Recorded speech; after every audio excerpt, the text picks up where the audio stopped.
Decoy carving has been probably one of the oldest forms of wood carving in this country and responsible for getting the majority of people into carving. This is a wood duck decoy. It's a hunting slick. Not a lot of feather detail in it, very simple in its shape. It was utilitarian in nature so that you could throw it in the bottom of a boat and throw it out in the rivers and hunt and make very, very nice carving projects. We're going to start this piece off with northern white pine and do this in two pieces. We're going to do the head separate and then the body. These are life-size carving patterns. You can find these all over the internet, carving shows. They all come basically with several views and some painting instructions. Very useful for doing the decoys. So what I'm going to do is cut this pattern out, and the way I'm going to lay this out on the piece of wood, I have the grain rings going so that the top of the duck is going to be at the top of the curve of the rings. So this is where I want my top view. Now if you don't have a single piece of wood this thick, you can glue 1-inch blocks of wood together.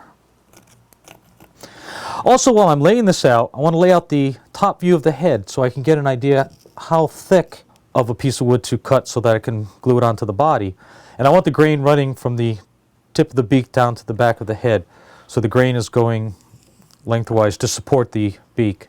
After I cut the top view out, that's going to give me the width that I need for the top of the decoy, but I also need a side view. So once I cut the top view, I'm going to lay my side view pattern down, and then I will cut this profile off. And then where I have the rectangle that I need for the head, I will lay the head here and then cut that out also. Okay, our decoy is all cut out. I'm going to screw the bottom to a holding device. It's called a jerry rig. Now I cut this out on a bandsaw, but there were a lot of times I didn't have a bandsaw, so I ended up using either a big coping saw or a chainsaw,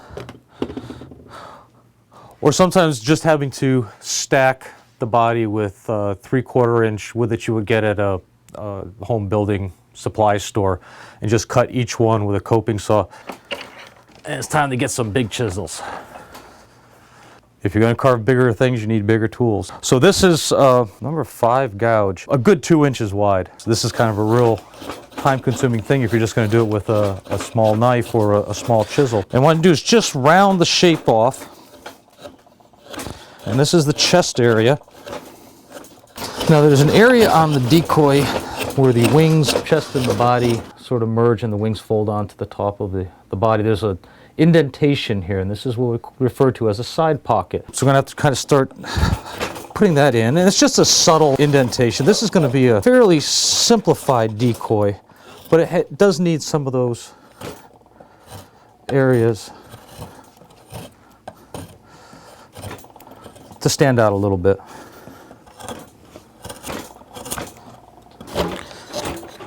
And you can see I'm using this tool inverted, and this is giving me a smoother curve for the chest area,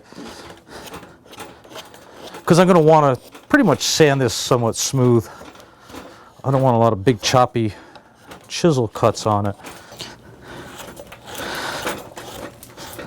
Now on the other side I was dragging my chisel sideways, and that's just because I didn't have this chisel in reach, so I figured I could just at least start to establish the side pocket tool. This is another one of my number 11 gouges, my favorite gouges. This is just in a 25 millimeters. Not being all that delicate with it, just trying to remove as much wood as I can as fast as I can. And this cut that I'm putting in now is just the separation for the 2 wings.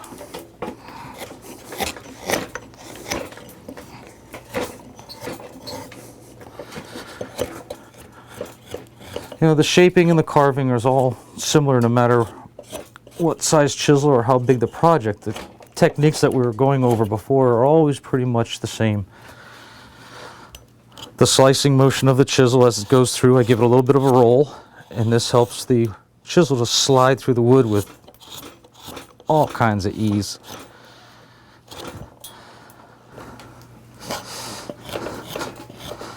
Yeah, as I'm using this chisel and I'm coming around the flanks, this is basically carving with the grain. Because remember when we laid this whole pattern out, I had the grain going horizontal down the side of the length of the decoy. Where the crest is, there's a change in grain. Anything from that high point, I want to go to the back of the duck. Anything in front of that high point, I want to go to the front of the duck. Right at this point here, I'm still going with the grain. You see how the wood is shaving off really nice and easy. As soon as I go past that apex of the curve, now the grain wants to chip. Okay, it wants to catch. See how it wants to pull. I'm going the wrong direction. I have to switch direction so that I avoid chipping it out. Now you see how nice it starts going again. It's cooperating again because I'm going in the right direction. So as you start carving, you're going to feel that it's going to carve easy one way and not so easy the next way. See, that just carves beautiful. But see, now I'm starting to come to the apex again, and now I'm going to start going into the grain, and it's going to want to chip right here. So what I'm going to have to do is turn the carving around and work on the other side. And we're going to basically do the same shaping.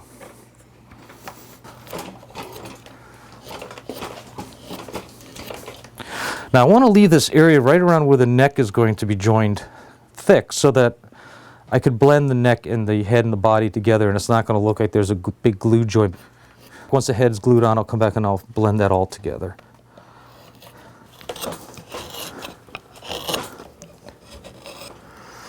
And I might as well round the corners of the tails over somewhat.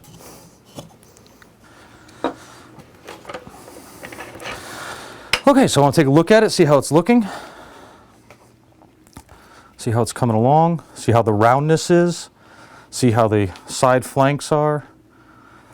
Just checking for a nice flow from the wing pockets going into the rump area. Just want to kind of check and see how it's coming along. The rise of the wing is not a real high part of the carving. They're very subtle with the curvature, because when the bird tucks his wings into the body, it tucks it in pretty good. Coming across the grain, like I want to accent that wing pocket a little more. Now it doesn't matter where the apex of the curve is and what direction the grain is going, because I'm just going sideways to it. So it has actually really no effect. So, keep that in mind when you're carving. You can always go sideways, and the wood will carve much more consistently, and you won't have to worry so much about grain change.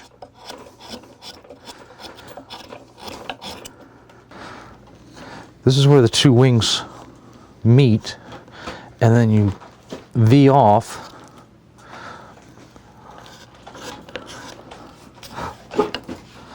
And this gives a little definition to the shape of the wing, folded on the back.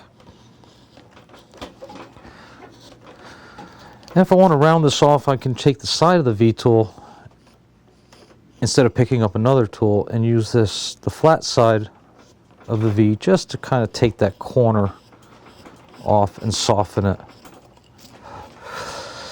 Okay, some of the wing pockets, I want to have some individual cuts to simulate some of the feathering on the flank of the bird. The side pockets and the wing shoulders, that rippling I did with the V-tool is just delineating the soft transition from the flank feathers covering the major part of the wing, and then the wing folding into some of the side and neck feathers. What I want to do now is put in these big, wide back feathers. So I want to sketch those in. I'll outline those with the V-tool, and I'm going to start to outline the primaries. And these are the tips of the primaries, where those little feathers that cross over the back of the decoy.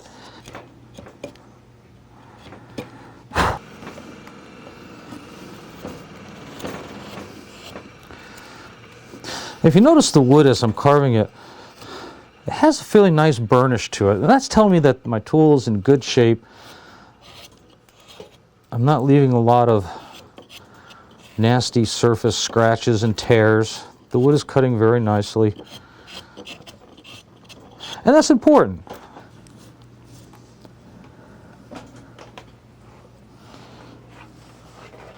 All right, I think the body is far enough along now that I want to get the head worked on. and make sure that the head is in proportion to the body before I go any farther with what I've got going here. I'm going to use a number 11 gouge in a 10 millimeter. And if you look at the sample duck that I have, you're going to see at the top of the head is narrower than the cheeks.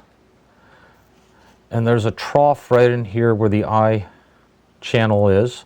So this is what I'm going to start to create is a hollow in here to give a forehead and the cheek area. And you'll see that the bill comes up very high, almost even with the corner of the eye, and slopes down fairly rapidly. So I'm going to just start by putting in the eye channel.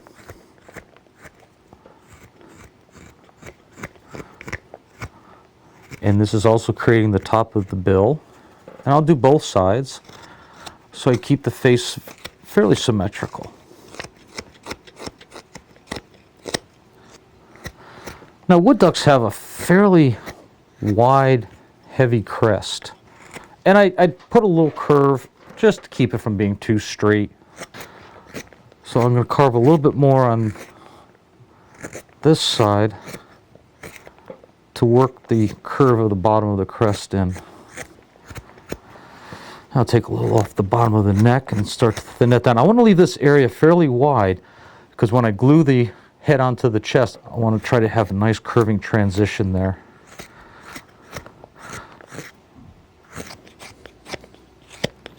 Okay, what you do on one side, you have to do on the other side.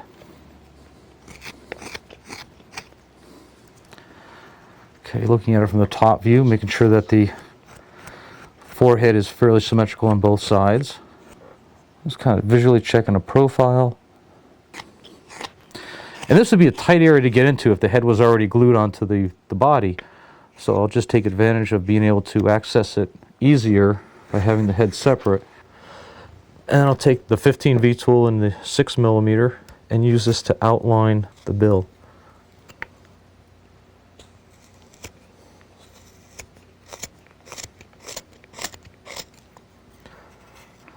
And like I said, we're not going to do a lot of detail on the bill. Now once I have the bill outlined,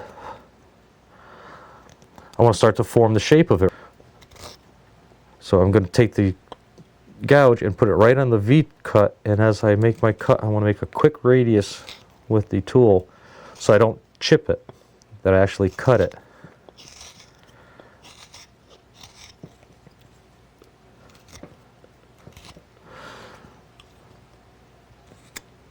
Now this is the little egg tooth, or we just call the nail. I'm going to take the knife and start to shape the bill a little better, a little smoother than I can get with the gouge.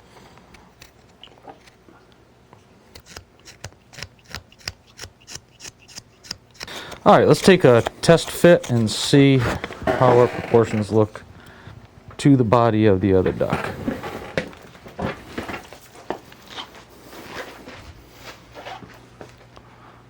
Couldn't be any more perfect.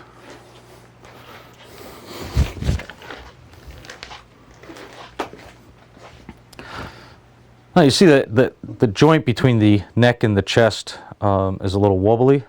And I have a belt sander that I'll probably just hit this on. Okay, we're going to put some glue on the head, and then I'm going to squish it around, make sure that there's a good tight bond. Okay, what I want to do is take the final position of the head. Do you want to look into the left? Do you want to look into the right? And take a quick look from the side, make sure that the neck is pretty centered in the chest. That's where it's going to be. So I'll take a big wood clamp, and I'm just going to clamp it together and let it set overnight. Right.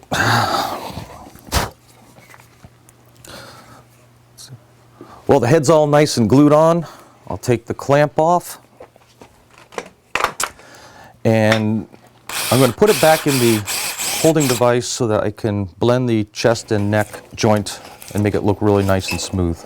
Now this chisel is too big to get underneath the bill, so now I'll use the 11 gouge and the 10 millimeter, which is going to be able to sneak underneath the bill. Now what I'm looking for is to have a very nice smooth curvature from the neck into the chest. So I don't want to see a choppiness or an angle that's going to show where the joint of the neck was. I want to try to blend it all together so it looks like it was actually done out of one piece. I try to get the surface as smooth as possible so that the sanding is going to go fairly quickly.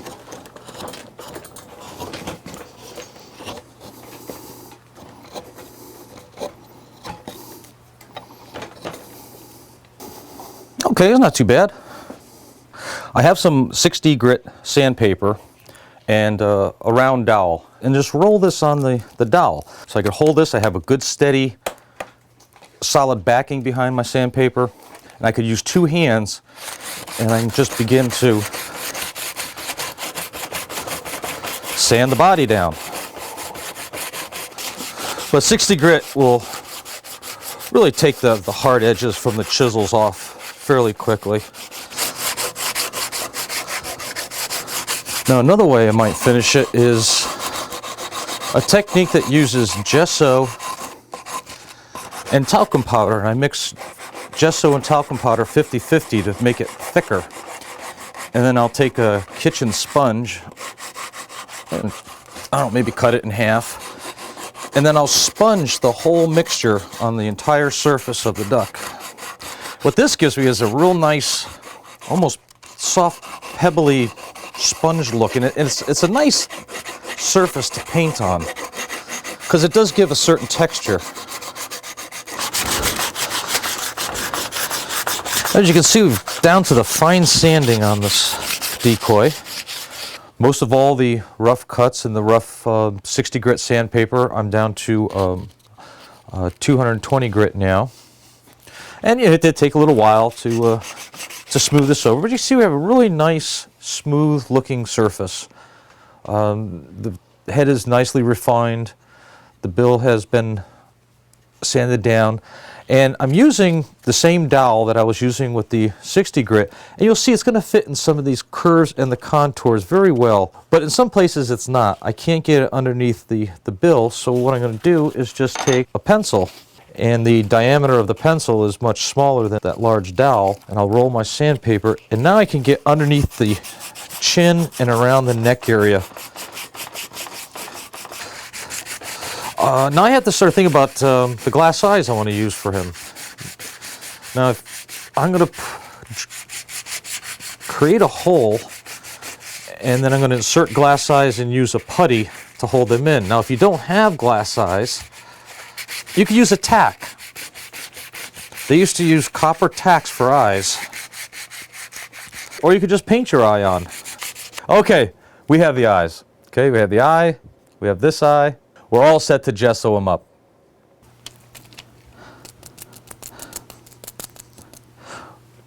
Not only does it give it a uniform texture, it could simulate some of the little worn, frayed feather tips and so on of a duck that would be out in the wild.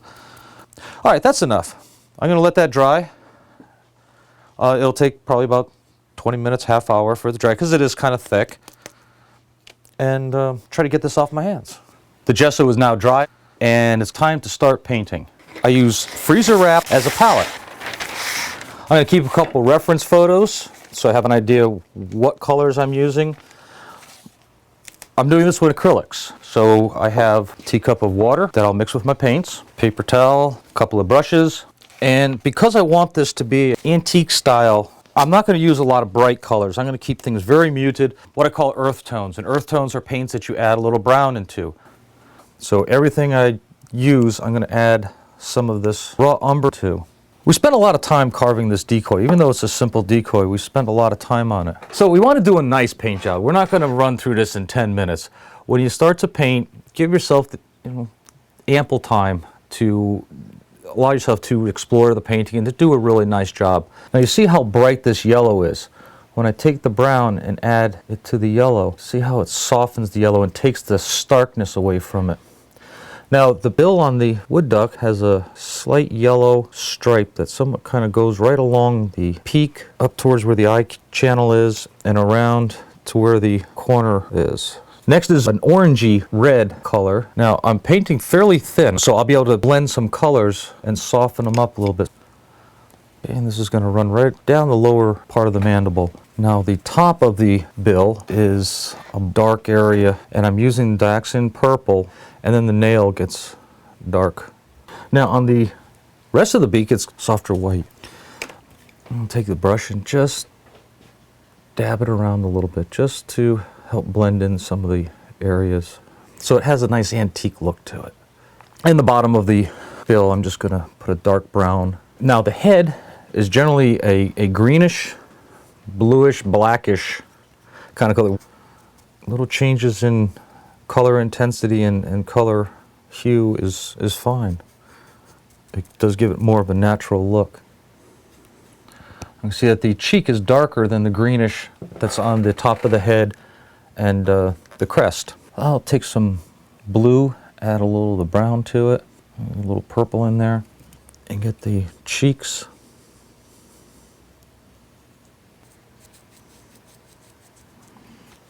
Now wood ducks have sort of a chestnut color chest. Now I'm going to bring this paint just about even with where the shoulder ends, where the wings go into the body, into the chest and the neck area. Right about in there I'm going to make a curve, and that's where my white and black stripe is going to be.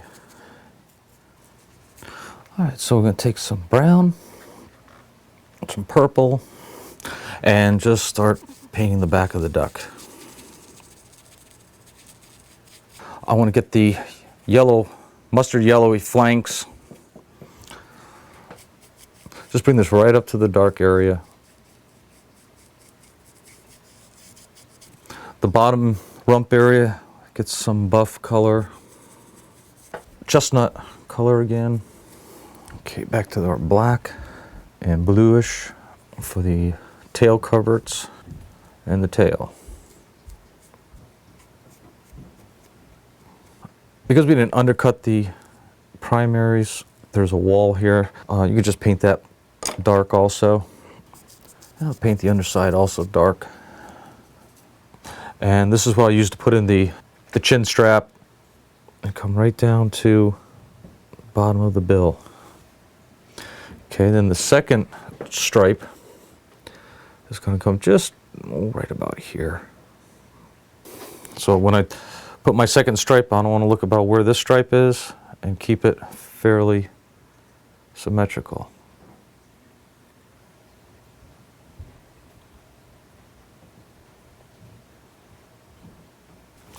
Okay, now there's a stripe that goes from the corner of the upper part of the bill, just almost like an eyebrow, and then down along the crest. Okay, and then there's one more that comes right about here. Now there's a white stripe. Okay, and that's followed by a fairly heavy dark band, and it just kind of fades away. Now on top of the flanks are several thin white bars. Okay, now the black stripes.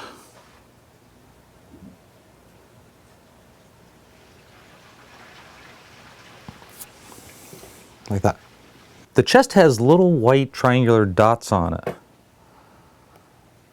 Soft blue. It gets put right around in here. And I want to darken the undercut of the feathers. And I want to simulate just a couple of the separations in the primaries.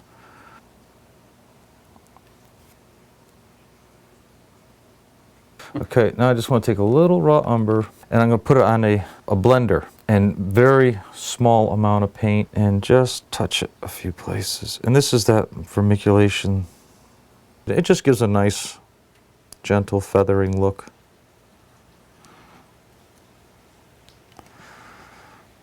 The paint is dry on this wood duck. I'm going to take some oil paint. This is burnt umber, and I have some Minwax Natural in here. And what I want to do is just put an antiquing on it. And this is going to really tone down the colors, make it look like it's been around for quite some time. I'm going to wipe it off with a rag shortly. But I'll let it sit there so it can kind of settle into some of the places.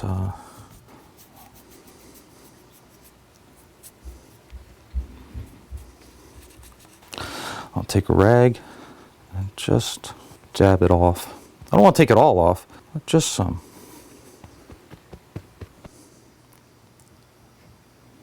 The last step I need to do right now is to scrape the gesso off the eye.